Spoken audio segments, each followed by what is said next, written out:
think Ian has just hit play, and I believe that today we are welcoming you once again to Eternally Bored, a gaming podcast where we discuss not only the games themselves but the topics that the games generate. I'm Charles Washington, and of course we have, as always, I'm Trey Chambers. I'm the co-host of Eternally Bored, and I'm also a English teacher and board game designer. I have a one game out called Art of the Consortium, and I have a few more coming out from Level 99 and TMG. Also been a big board game fan for about a decade now. Actually, my whole life, but only in the hobby, I would say, for 10 years. and I'm Charles Washington. I work with municipal utility districts in Houston at the moment, which is Me too. yes. Summer job. Which is a summer job, which is very interesting to say the least. However, my main love and passion is board games and everything that we can generate. And recently, this week, we actually put up our first podcast, like actually brought it online. We'll be filming these a little bit in advance, and I remember we had a little, how shall we say it, trouble with our announcement. Yeah. Before I tell you about kind of what happened with that, I do want to announce our new format that we're going to be sticking with for the foreseeable future. It's based off of the feedback from you guys on our first episode. In general, it was very positive, but we did hear that the format was not conducive, especially for those of you who are not super into board games and maybe not as familiar as me and Charles are. A lot of the things we said were very technical, and we started off the podcast with those discussions, so kind of off-putting. So we're going to throw that out. Yeah. Well, we're not going to throw it out. We're going to Yeah. switch the order up a bit. So basically, we'll let the people who really just want to know about the topics and things that we're talking about get their fix early. And then for those who want to be a little bit more technical, you'll have a lot more time later in the show to explore all the games that we have been playing, that we want to play, and eventually some strategy behind those games as well.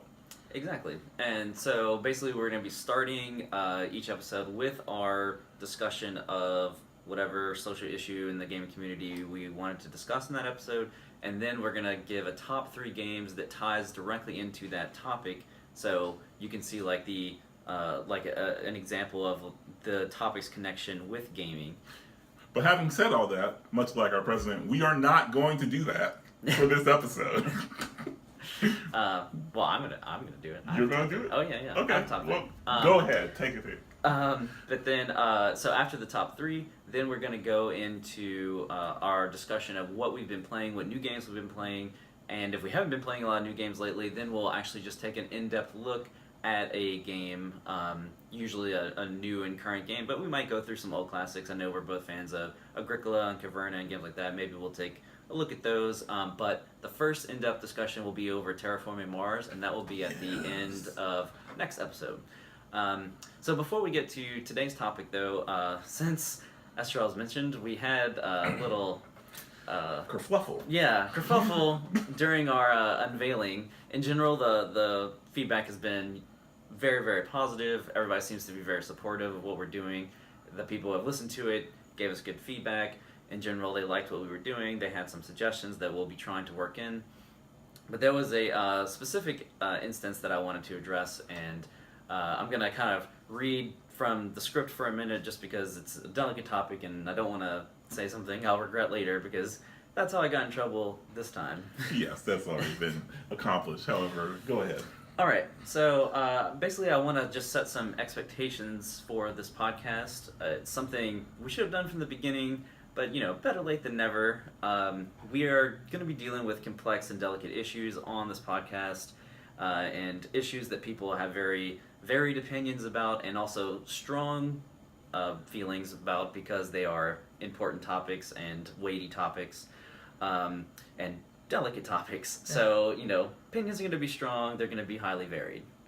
So I can guarantee you, basically, if you listen to this podcast long enough, we are going to say something you don't agree with. We may even say something that offends you, but, that's to be expected, and that's okay, because we're different people, we're going to have disagreements, and that's okay. But I hope that we phrase the arguments in a way that is at least respectful to other opinions. And anything we say is not going to be malicious in nature. It's just going to be things that we actually believe. So Right. The whole point of this podcast is to engender a positive, unified community. So even though we're talking about weighty topics, we're not shock jocks, right? We're not just trying to be outrageous and clickbaity. We're actually giving serious consideration to these issues, and hopefully to get a positive result in the community and not to divide it further. So basically, without getting too much specifics, when I unveiled the podcast, a couple of my friends disagreed with how we were going about it. They gave me some feedback and some suggestions that I'm actually going to implement soon in the future. So I definitely agreed with their criticisms. I did not agree with them saying I need to be a white guy, Trey. They may have made some assumptions about Charles, but you know, don't make assumptions is the lesson there. But I did hear their criticisms and I did agree with them, and you know, they had some good points. And some bad ones. But the simple truth is, we can't make everyone happy all the time. That's going to be impossible. We can't represent every viewpoint when we're only going to have 2, maybe 3 co-hosts at most. That's just, you can't get every viewpoint from the perspective of 3 people, no matter how diverse those 3 people are. So my goal is basically to engender a positive discussion, but please keep in mind that we're going to have differences of opinion, and that's okay. Please go ahead and comment on the episode. Send me an email if you have something you want to bring up and something you think I need to fix. I'm happy to have any civil conversation with anybody over our content. But last thing I want to say is I sincerely apologize to anyone that I may have upset now and in the future. And hopefully that's the last time we have to make such an announcement, but it might not be. But anyway, that's enough for today. On with the show. Today's topic du jour: games with controversial historical topics. Always a fun thing to go ahead and jump into right after an official apology. Yeah. As you can tell, we're not going to shy away from anything that might come up in that manner. And games that we're talking about are, you know, some very good examples was the excellent Freedom, the Underground Railroad game, which is which is literally about moving slaves from the South to Canada. You have, like, for instance, in Radis, you basically are killing people wholesale with using population cubes by sort of mimicking you taking on the Black Death. Also, Yeah. And those are 2 great games that really segue well into the first topic I wanted to bring up. Is abstracting down real people who really lived into cubes problematic in any way? So, you know, in Freedom, you're abstracting the slaves that are escaping down to cubes. In Radis, you're abstracting millions of Europeans that died in this plague to cubes. There are many other games, especially war games, like that Di Maio game, where Right. it's like the Spanish Civil War, and well, even if you go to something like Risk, I mean, there's never any carnage of battle. There's nothing that happens after Risk. You just see units blithely go on and off the board, whereas, you know, generations before, people really did die. It would be sort of insensitive for someone to make a game about, I don't know, maybe some of this strife that was happening currently in the Middle East, or maybe a game about the bombings of France by ISIS. But at some point in time, maybe 20 or 30 years down the line, someone is probably going to make this game. Oh yeah. They already have. You know, there's Labyrinth, which is all about the war against terror. It's kind of like a Twilight Struggle type of game. It's like card driven. I haven't played it, so I can't really talk too much in depth about it. But it's actually based on a current ongoing conflict that real people are still dying in. So if your defense is like, well, there's a statute of limitations, we can abstract people once a certain amount of time has passed. But, you know, games like that, it's an ongoing thing. So, and even if you're saying, well, statute of limitations, what's that limitation? Like, do you have to wait 100 years before you can abstract people? Do you have to wait 50? You know, where's that line? And obviously it's going to be different for different people. Exactly. Like, one of my favorite games when I was first introduced into the hobby was Guillotine, which is basically a game where you play an executioner and you're trying to vie for the heads of the most popular person that the crowd hates. We see it now sort of reenacted in Game of Thrones. Or, no spoiler alert, people die in Game of Thrones. That is not a spoiler. Okay, and other things of that nature. However, when it comes to games, I guess people just pay a little bit more attention to it. I mean, I remember when Freedom first came out, they were very sensitive about a number of issues in terms of, you know, making such a good presentation of the game, giving historical lessons about all of the players who were in the game, and then literally doing their best to place the actual real life cities that were conduits for the Underground Railroad in the game itself. So much so that they even were released through Scholastic as one of their games that they recommended. However, even the game that took all that preparation in turn got almost eviscerated initially because they chose to make the cubes themselves white cubes instead of, well, I guess they're sort of They're dirty, like natural dirty, color, yeah. yeah, sort of. Yeah, I guess it's sort of like a natural white, but it's definitely more of a white cube than anything that would be considered brown or black or Yeah. any other Of course, if actual you color. made them brown or black, I think a different population would probably have a problem with it. So basically, it was like a no-win situation because, again, even though it happened in the past, it's not the super distant past. I think people kind of underestimate the amount of time that has passed since that chapter in our history. So, you know, for some people, it's still a very touchy subject, and they're like, you know, why are these real people being boiled down to wooden cubes on a map? So one thing I would say, if you take the freedom route, as Charles mentioned, they did put a lot of effort into giving weight to the historical issues that took place. They did their research. So I think that is why a game like Freedom is a good example of this type of topic being handled well, because they did do their research. They did put the real history into the game. And then on the other side, you have a game like Guillotine, which uses the real names, but basically makes a joke out of it. You know, Marie Antoinette was a real person who got beheaded, and they make her into a cartoon. Is that okay? And I guess your defense there would be, well, it happened so long ago, you know, so maybe it doesn't matter anymore. I don't know. What do you think?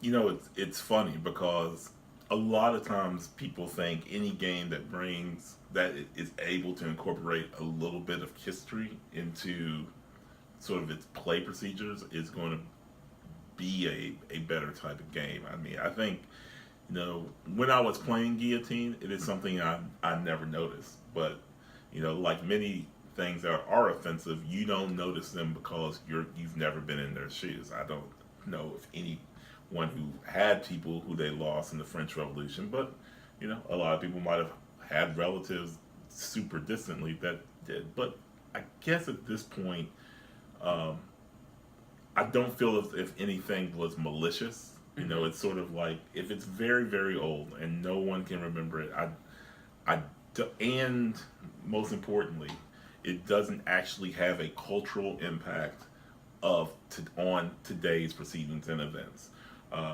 The French Revolution is a great lesson of things that can happen, but it's definitely viewed more as history.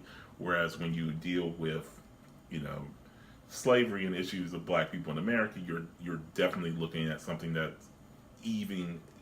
clearly is impacting matters to this day from the viewpoints of, you know, the minority. Well, from the viewpoints of a number of people. Yeah. Correct.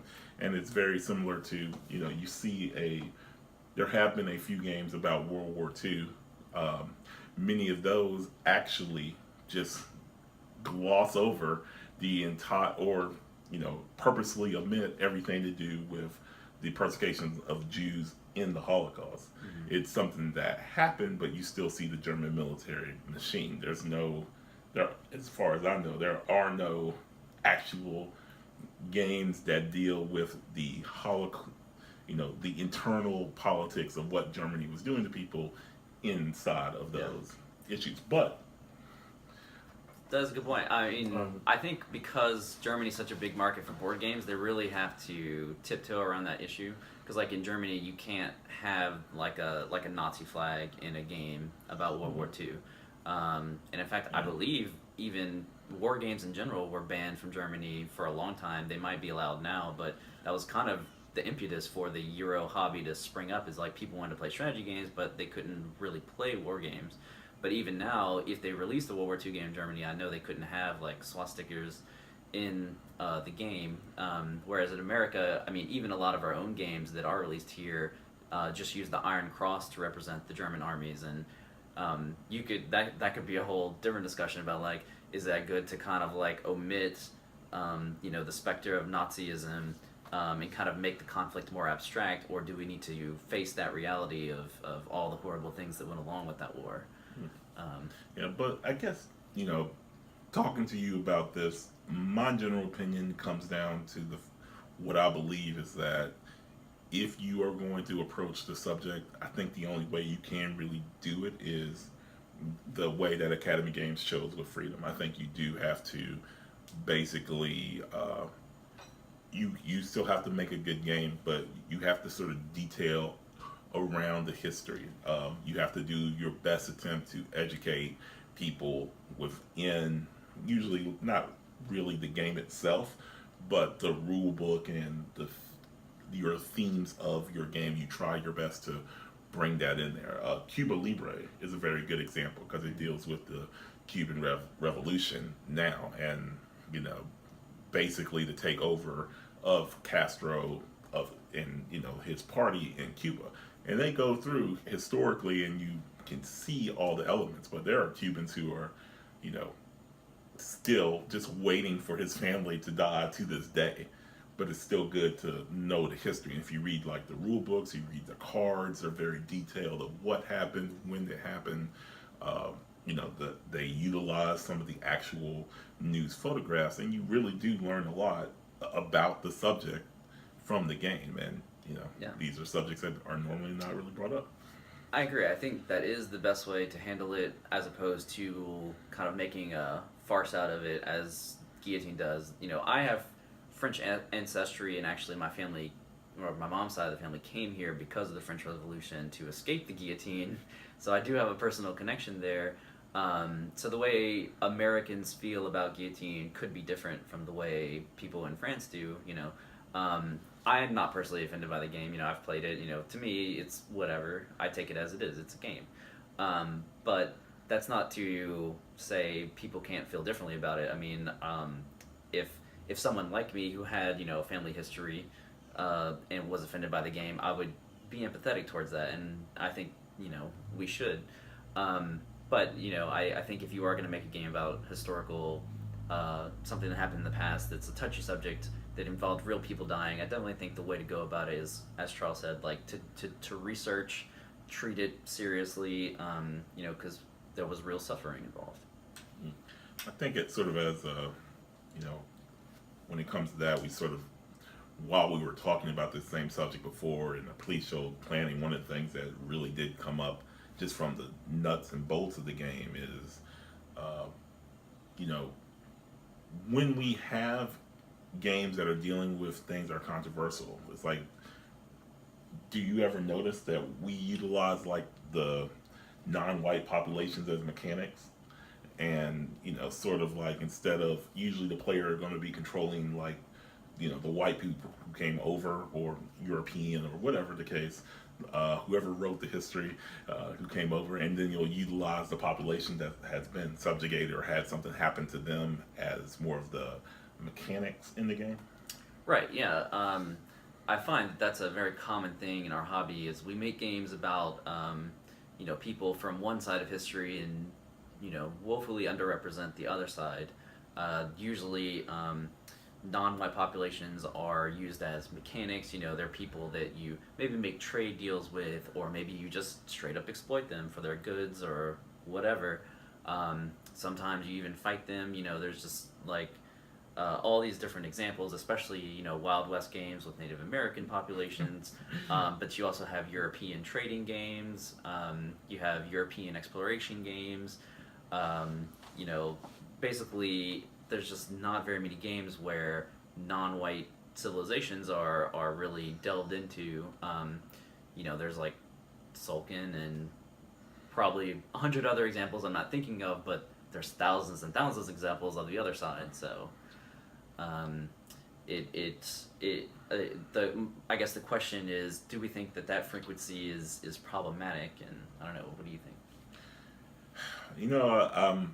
It's funny. I'm looking at some of the games that you have on the other side, and you have Bang, like the games of Bang, which is basically like a take on the spaghetti western. So it like reemphasizes the cowboys and Indians, and in that game, the Indians are just sort of a mechanic to come and literally attack you or attack everybody. And I guess since I grew up in America, that's sort of like the paradigm we always see. I do not mind as mechanics, think them as mechanics when I'm just playing the game, especially if the game is good. But usually I do sort of think about it a bit later on. And the closer it hits the home, the more I tend to contemplate it. Some of the games I've played before, like I played a game called New Amsterdam, and in that game, it's something you think about all the time because basically when you place a building or when you basically end up pushing the Indians downriver as you start building your settlement. Wow. And right. and you also, to go and trade with them to make it easier on yourself, part of the game mechanics is after you push the Indians downriver, you have to build houses in their new territory to be close enough to trade with them again, and then you build up those little towns and it pushes them further downriver. So in a case like that, and it's a very good game, don't get me wrong, it has a very unique training mechanic. It has a few things that are excellent. It's a game that doesn't probably get the attention it deserves because it uses its functions very thematically, and it sort of explains what happened and how this is something that really happened. It's very much like playing a board game version of The Revenant, where you see, okay, here's this humongous attack, and now we're right back to trading with the same people who attacked us, so to speak. But I don't know, Trey. I guess, do you notice it much when you're playing these games, or? No, like you, when I'm in the moment in the game, I tend not to think about it at all. But then, like, afterwards, especially, like, as I was writing the script for this episode, I was just running through all the games, and I'm like, whoa, I could see how people consider this to be problematic, because I guess I had never given it serious thought. I'm a mechanics person. I do like components and things like that, but the thing that really catches my attention when I play board games is the mechanics of the game. So if the mechanics of the game are really strong, I'm having a lot of fun playing it, and I'm probably not thinking about like the social issues. I'm not one to tend to notice when a game could have problems in it, like whether that's race, gender, whatever. I tend to like think games on a mechanical level rather than a thematic level a lot of the times. Obviously a strong theme does help, but I guess I'm not like dissecting the theme as much as I maybe should. But like when I think about it, maybe after playing the game, and especially when I was writing the script for this episode, I was like, whoa, some of these games could really be problematic. So yeah. Let's bring Puerto Rico. Excellent example of that. So Yeah. Let's get a boat. Let's bring some little brown colonists across the boat, and let's put them to work. Awesome. Yeah.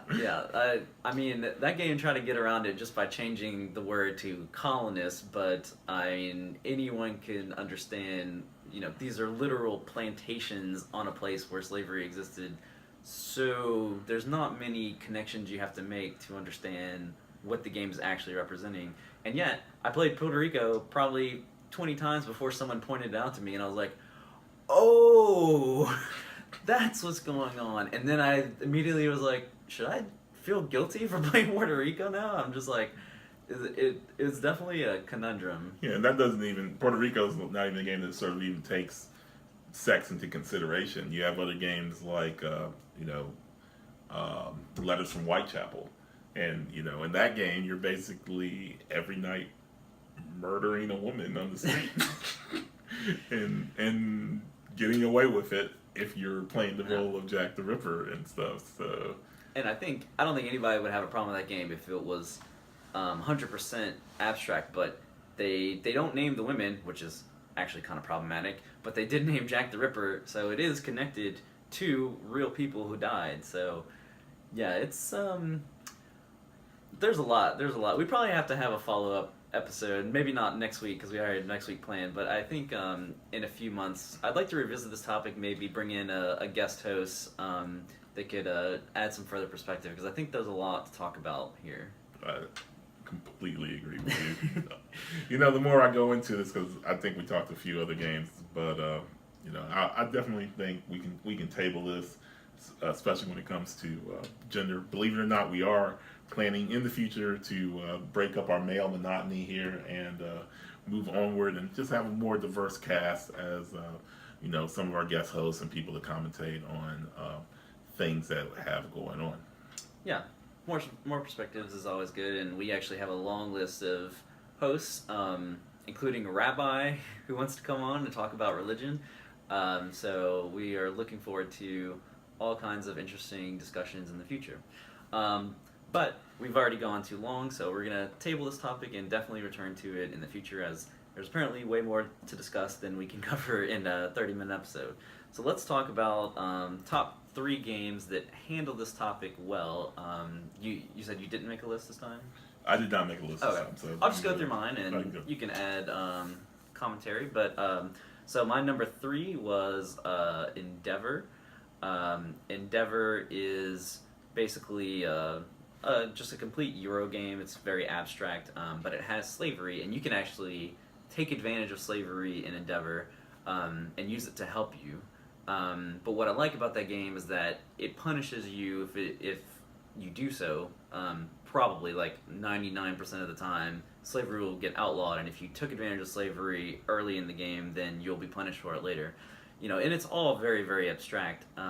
So it probably doesn't add the weight historically as other games do, but I do like that it at least didn't dance around slavery like a game like Puerto Rico did, and like kind of confronted it head on and basically said, hey, this is a European exploitation game, so we're going to include slavery, and you can even use it in your empire if you want, but if you do, you pay consequences later. So so while it is very abstract, I do appreciate that they at least tried, which is more than most of these games can say.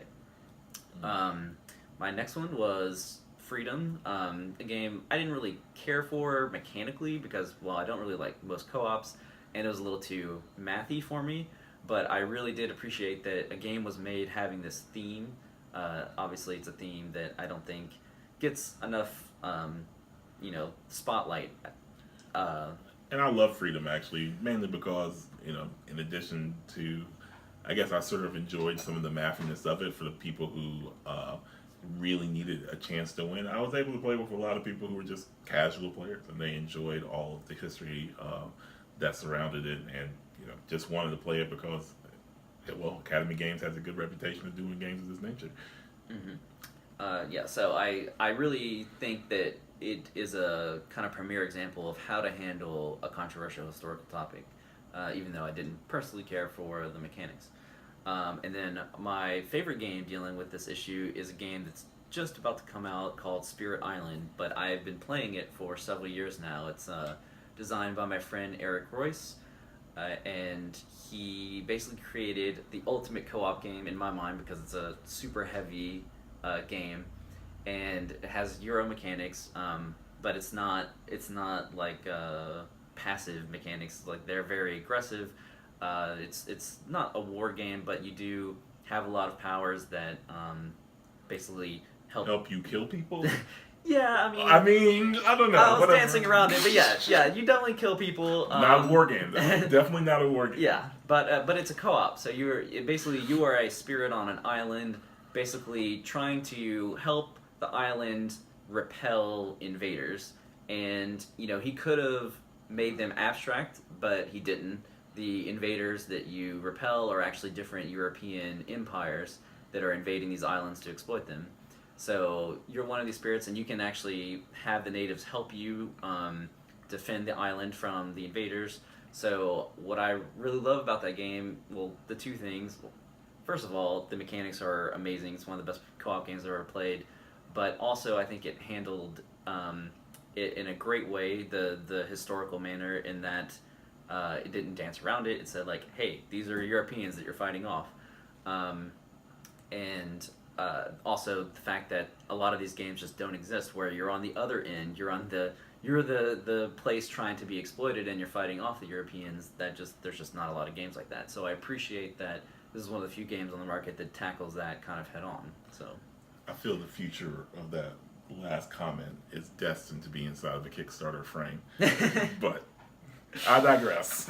All right, so lastly, we're going to talk about just some games we've been playing recently, and we're going to start off with the Great Zimbabwe. I was fortunate enough to go to Level 99 headquarters. They flew me out there to help develop some games for them, and while I was there, I got to play Great Zimbabwe. Unfortunately, Charles did not join me, but you haven't played this game, right? I've tried to play this game, but every time I see it, it's either checked out from the gaming library, or I think it's still incredibly rare, correct? It's a Splotter title, so yeah. So Splotter is famous for making games that look like they were made for $20, selling them for $100, and having really great mechanics. Yeah, the last time I checked, this game was at like $160, and yeah. I don't know where it's at from then. They tend to do small print runs, so their games are frequently out of print and outrageously priced, on top of their already outrageous original pricing.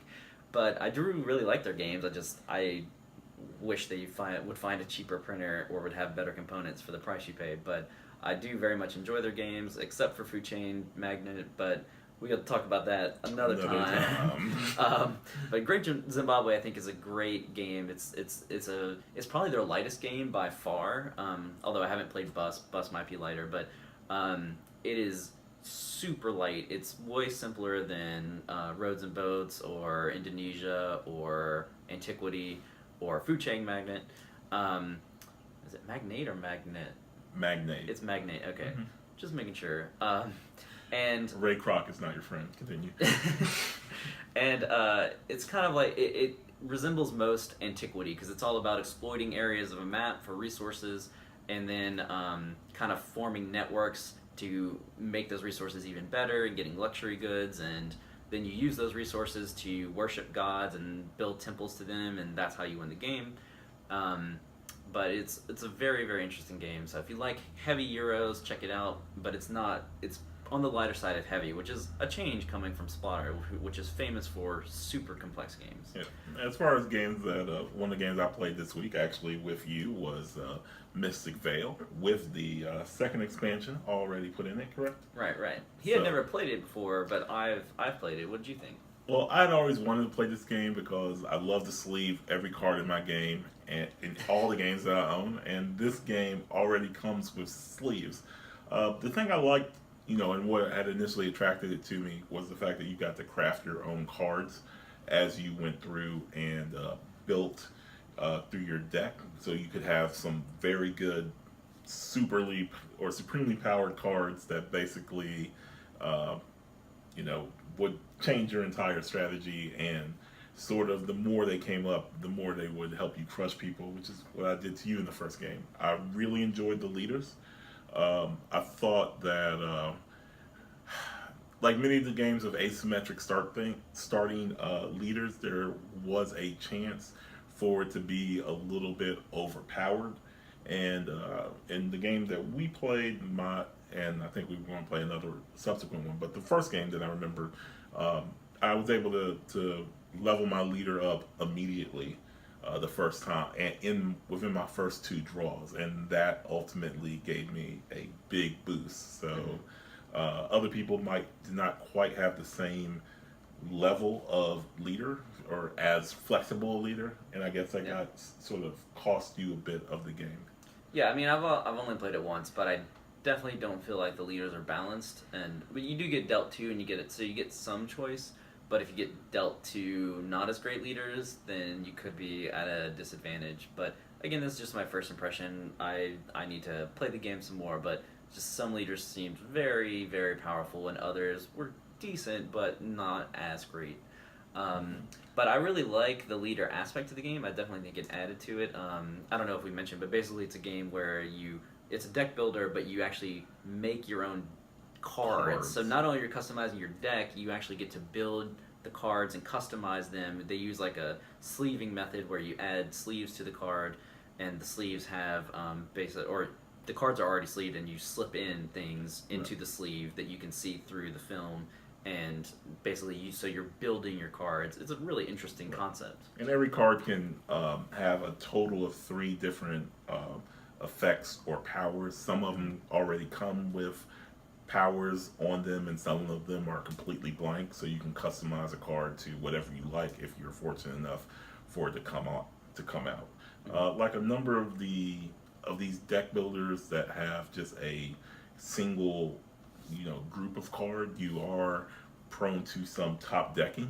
I mean, there might be a card that's good out there for a while, and someone could take it and then top deck something that works even better for you. But I really did feel that the game offered a number of strategic elements, despite that intrinsic deck builder flaw, and I thought it was great, honestly. Yeah, it's a really interesting game. One I'm happy to play. I don't think it's necessarily super balanced, but it's only about 45 minutes to an hour, so the length is short enough that I don't mind the randomness. Speaking of not super balanced, you were telling me you played Anachrony. Have you played it?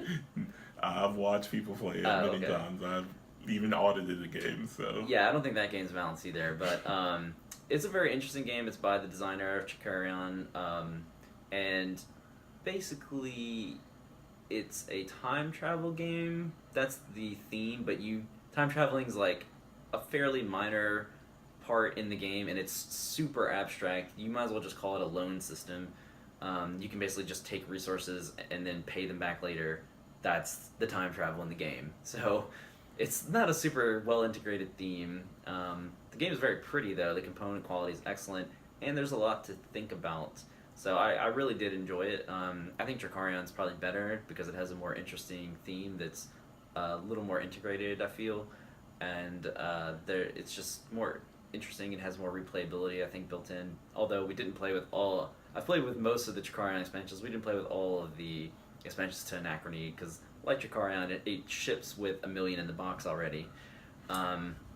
But I don't know. I happen to like Dracarion a little bit better. So maybe if you want to try one of these games, try that one first. But Anachrony is also very solid. Not convinced it's balanced, but again, only played it once, so that you can't really get a fair shake on a game after one play as far as the balance. I use this designer, and I forget his name. I can't exactly remember, but an example of someone who just needs to pare back a lot. Literally like systems upon systems that sometimes you can add so much that it's not fun. I mean, I understand Ian here loves a Cobb salad with everything. However, I'm pretty much I only need a few flavors. I don't need every single. If I go to the ice cream shop, I don't need to put everything in my ice cream. I just need 1 or 2 things. Just like I don't need anchovies on my pizza, no matter how many free toppings you give me. So he does try to make his expansions modular, so you don't have to play with everything at once. So like I had 2 opposite experiences. The first time I played Dracarion, we dumped in everything, and it was super overwhelming, but still very fun. And in Anachrony, we just played the base game, so it was maybe that's why I didn't like it as much because I like lots of flavor in my game. So Dracarion maybe was more interesting for that reason. So. Different strokes, different folks. Next I want to talk about Ethnos, which is like kind of the rage right now. It's being regarded as kind of a light area control game has pretty simple yet easy, yet not too totally innovative, but you haven't really seen too many things like it. It's kind of like a set collecting game where you're collecting sets from a tableau, Ticket to Ride style. And then once you play something, though, you have to dump your whole hand into the pool, and other people can pick up the cards that you were holding on to and use them against you. And it's basically a light area majority game. It's all the rage right now because it's very easy to play, easy to learn, and has some interesting choices. And that was basically my impression of it as well. It plays 6, though, you should never play this game with 6 because it's super random. It is a card game, so the more players you add, the more chaotic it gets. And you want some chaos, but you don't want to feel like you have zero control over what happens. I would say play this game with 3 or 4 people, maybe 5 if you don't have another good short 5-player game, but 6 never. Another in the litany of games that should never be allowed to be played at its maximum player count. There are a lot of those games. Yeah, 4-player. There's some 3 to 4-player games that can never go down to 2 or 1, and plenty of 3 or 4-player games that can never go to 5 or 6. Right, and a lot of games feel like you're pushing it with 5. So does this game, and they pushed it to 6 anyway. That was just a mistake.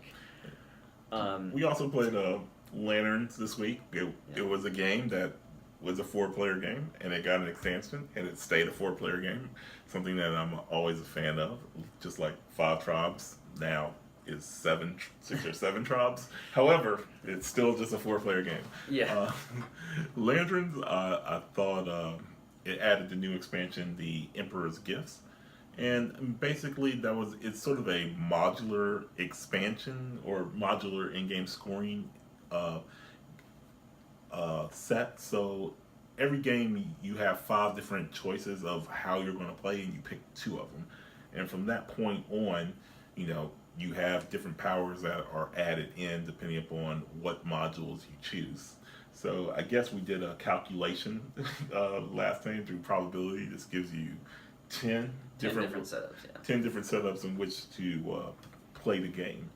And as far as mechanics go, from the first to the last one, it's so what Lanterns is a tile placement game. Basically, you try to match colors to get bonus cards. So, and every player's turn is going to give people cards unless that card stack is empty. So, like if I have blue facing me, I get a blue card. But if I also make blue touch another blue when I place the tile, I get 2 blue cards. Or if white is on any edge of the tile and it touches another white, I get a white card, and whoever white is facing will also get a white card.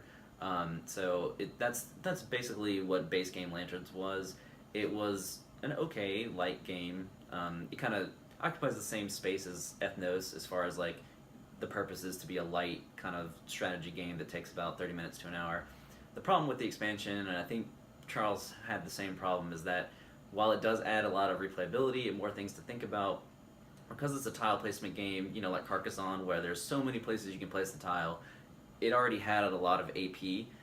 A lot of the modules in the expansion add more decisions to that.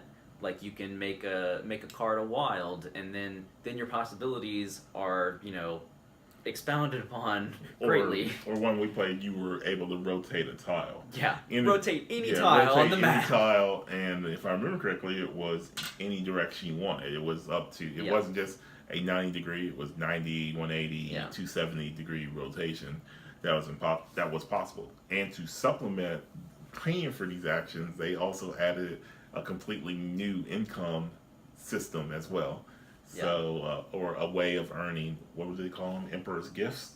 Yeah. So they added the gift system on top of it. So now, instead of just earning cards and occasionally favors, you now also are able to gain gifts through your tile placement. And that's what Trey was mentioning before, the level of what is your maximum move. Now comparing like the 3 potential currencies you can have versus 2, just added time to the game. Yeah, and AP, by the way, if you don't know, is analysis paralysis. So basically, there's so much to think about. You take a long time on your turns. This game already had a lot of it, and then the expansion just added even more. So I'm actually going to be getting rid of my copy of Lanterns, not because I think it's a bad game. I just think it's too much AP, and I have other games that occupy the same space. But if you like tile placement games and you need one for your collection that's shorter, then definitely give it a shot.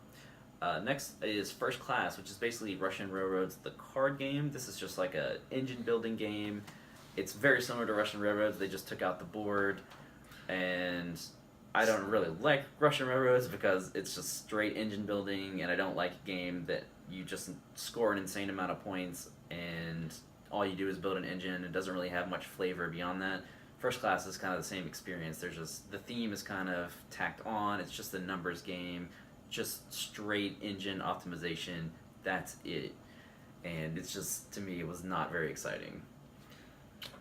I have nothing to say about the whole Russian railroads, European, I can't remember the other railroads or this game. It's the first game I ever played, I scored 550. Second game, I scored 575. I lost both games to someone who scored 600 points, and I'm like, all right, I'm tired of tallying all these. You don't score as many points in first class, so it's maybe not quite as mathy, but taking away the board also, I think, lowered the interest for me. So, I don't know, not a game for me, but if you like engine optimizers, check it out.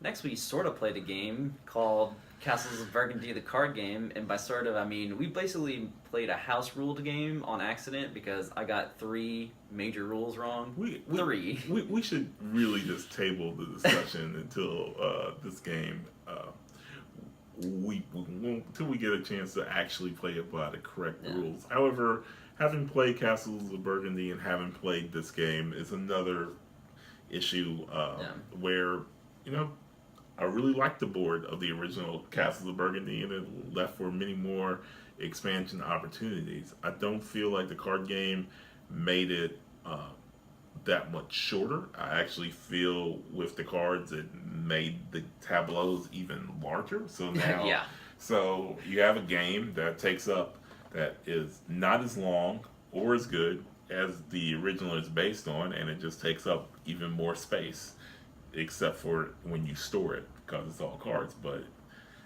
I don't know.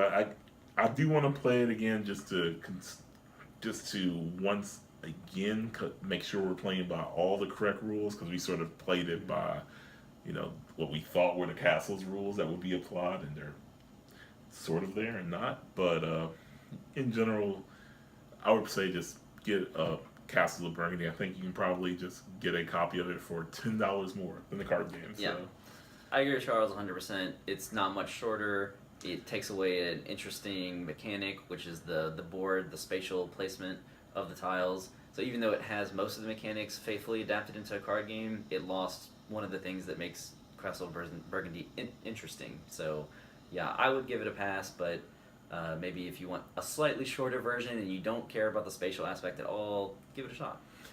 And I played Castles of Burgundy, and I guess we were, unconsciously on the Stefan Feld crusade this week, because you also played Aquasphere, correct? I did. Have you played it before?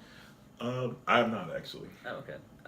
Well, this is a new Feld game. Like I had mentioned on a previous episode, I like his old games. This is a point salad game. I want to describe the mechanics to you, but they're a little bit convoluted, as he does in his point salad games.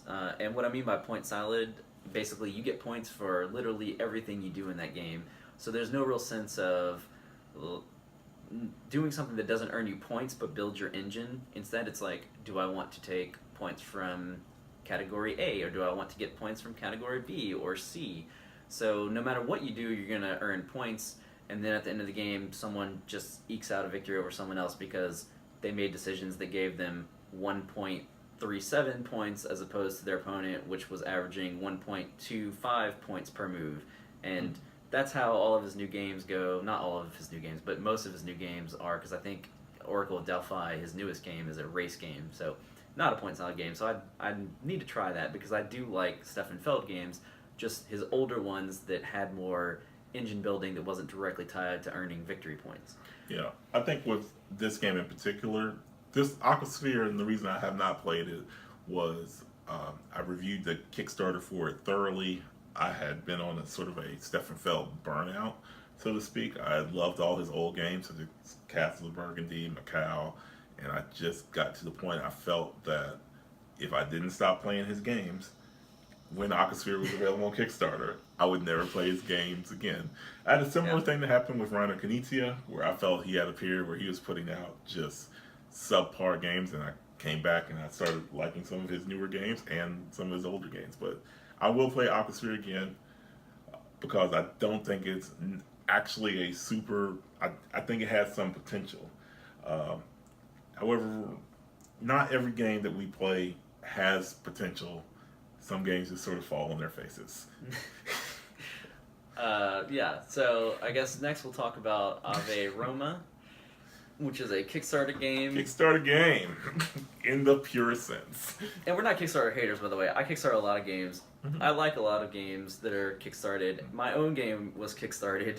We're not an anti-Kickstarter podcast. I don't want you to get that impression, even though we're dogging on some Kickstarter games pretty frequently here. But if you've used Kickstarter, really in any facet, not just board games, you will understand that you're looking at about 10% of Kickstarter as being actually justifying the existence of the platform, and 90% just is trash. Yeah. And then you have that percentage in the middle. Well, not 90%. Yeah, I would saying say about 90% 50% is just trash. And then you have Yeah. this 40% that is just Mediocre. Yeah. And Ave Roma is sort of in that 40%. Yeah. It's definitely not a bad game, but a game that just had some rough edges. It just needed more development. It has set collection, for instance, just to give you one example of something that needed more time in the oven. It has set collections, but you have no control over what cards come out in the game, and they may never come out. If they're at the bottom of the deck, and there's 3 different decks, and the game ends when one of those decks runs out, so there's 4 different decks, and the 4th deck, which is not set collection, which is an area mechanic that it supplies resources, that deck is probably going to be the one that runs out in every game. So you have your other 3 decks that involve set collection, and those decks, you're not going to get through all of them. You're probably not going to get through the last 10 to 20 cards in those decks, and if the cards you need to complete your sets are in the bottom of those decks, then you started that set collection from nothing. And you could have spent a lot of effort collecting those cards, trying to form those sets. And if they just don't happen to come out, you can't get the bonuses from the sets. Yeah. In addition, once you start on a strategy in that game, you cannot ever deviate from it. The sort of like the set collection sort of pushes you that way, but you can only collect the sets from one area. So you'll find yourself going to this one area of, I believe there were 8 on the board, all the time. Or if you're not going... There's 6 There's 6 areas. Yeah. Well, yeah, 6 to 8 areas on the board. But it's sort of left to the point, even if there were points where some of the other players we were with wanted to change their strategy and really just could not. And in addition, I mean, and we'll have to play it again, unfortunately, but it just... I'm not playing it again. You're not playing it again? I will have to play it again. I know the person who owned it. I like to give every game that I really do not like a second chance. I did it with your carry-on, and, well, I still didn't like it. But I guess the main thing with this is, it has another mechanic that was very interesting. It has a turn order mechanic, and we never changed the turn order because basically in the game you have numbered pylons, and they go from 1 to 5. And at the beginning of the game, everyone sort of starts with the same number of pylons. And then you place them, and then whoever went last gets to make the selection of what pylons that they want in the game. And after everyone makes their selection, it's sort of a round robin, but whoever has the greatest number of the cumulative pylons, numbered 1 through 5, will go last, and whoever has the lowest number will go first. In our game, Trey wanted to get some money. He could never get any pylon that was number 5 because everyone took them first. He was first, and he got first the whole game. He was first the entire game. He got to draft last the entire game. It never really changed. I almost feel like the game would have been better if it had just had a normal rotational turn order, and it would have, with a normal start player token that moved around the board, as opposed to having one person stuck. Right, and it's like being stuck like that was just not a good feeling because I felt like I had no control. I'm not saying it's imbalanced because I actually ended up winning the game. Yeah, you did win. So I think the game is balanced as far as like the different strategies being valid, and being stuck in first place, you clearly can still win. It was just weird, like being stuck in first place and never being able to not be in first place. Like if I wanted some higher level pylons, I could not get them because they're chosen in reverse turn order. So the people in the back were always taking the 5s and the 4s, and I was left with the ones, twos, and three pylons. So it was weird. And I felt weird because I didn't score a point until like the penultimate round of the game. Basically, I adopted a strategy. Someone was able to get ahead of me because they drew larger numbers first from going last, and and I chose the senators and consuls, and they just didn't score enough points. The cards that really scored for them never came out of the game. And I was the only one doing this strategy, whereas Trey had some competition, so his deck cycled further. But even with all those cyclings of the two deck, I was working on the main material. I can't remember what the main deck was, but there is one game that's clearly going to run out every game, basically because all the other decks are utilized by just one space with 5 actions, and then you have this other deck that's non-affiliated that is literally utilized by the other 3 or 4 spaces on the board, or at least at least 2 or 3 of the spaces. So I don't know. The game also shipped with 5 expansions on the Kickstarter, which can make it further. So I feel like it had a number of good ideas, and it just needed to streamline them down to make one good game. Exactly. Just needed more development. The last game I wanted to talk about is New Angeles, which is a new game. I believe it's from Fantasy Flight. Yeah, it is. It's set in the Android Netrunner universe, or I should just call it the Android universe because that was the first game in that universe. But Netrunner is also set there, and now New Angeles. And this is basically Fantasy Flight's new trader mechanic game on the lines of BSG. And boy, is it on the lines of BSG. This game, so much like BSG. If you already own BSG, I would just say skip it. Unless BSG is like your favorite game, but you just want some variation. Because it has a lot of the same mechanics as BSG. It's about the same length. It's about the same number of players. The victory is handled a little bit differently.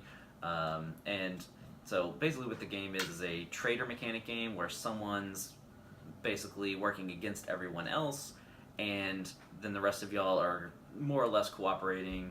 Although one new twist is that there is now a rival that you probably have. And if you don't score more points than your rival, you will lose the game. So, yeah, it has a lot of the same problems basically as BSG. And in the interest of time, I'm just gonna say my enjoyment level was low. I enjoy BSG much more than this. So, all right. I guess that's it for the show. Thanks for watching. For those who made it all the way through, and for those who enjoyed the topic of the day in the new format, thank you very much for going through it. As always, please remember to like, share, and subscribe to the website. And until next time, we're eternally bored, so you don't have to be. Cut.